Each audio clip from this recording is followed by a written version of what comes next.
All right, let's jump right into a really high stakes game. How do emerging economies actually win in the super competitive world of international trade?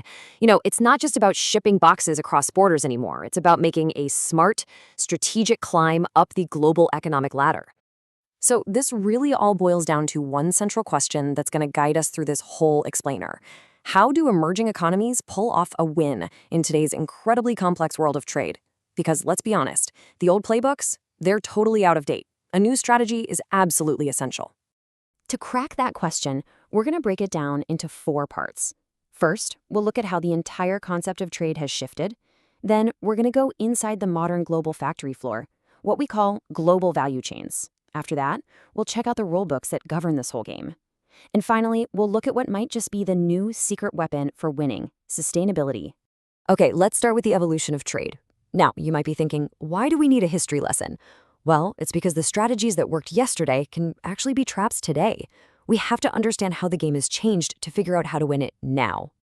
And this quote right here, it absolutely nails it. Trade isn't some niche topic just for economists anymore. It's front and center.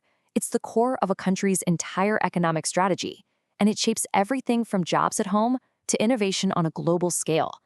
The stakes just couldn't be any higher.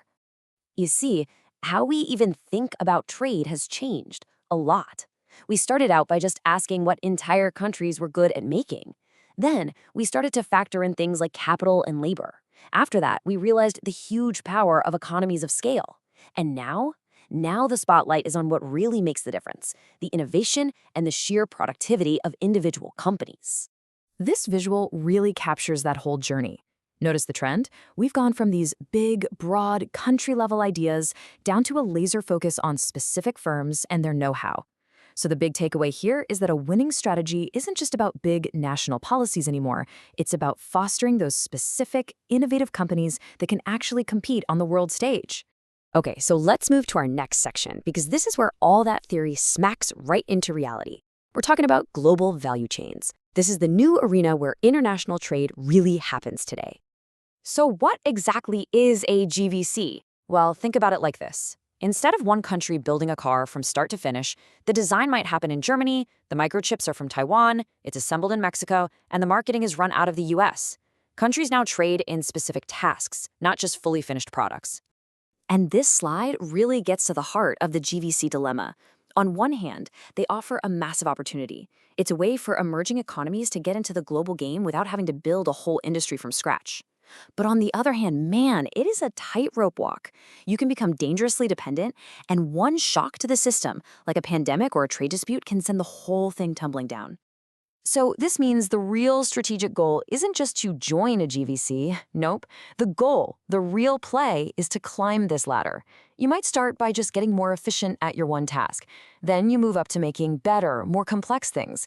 But the ultimate prize, that's functional upgrading. When you move from just making the thing to designing it or managing the brand, that's where the real value is created. Which brings us to our third part. You've got all this activity, all these countries doing different tasks. But who's setting the rules of engagement? Well, that's where trade agreements come in. They're the official rule books for the game of global trade. And here's a point that sounds simple, but it is absolutely critical. Signing a trade deal isn't just a box you have to check. It is a massive strategic choice. You have to weigh the good and the bad with a really clear eye on your long-term national goals, because these deals can lock you into a certain path for decades to come.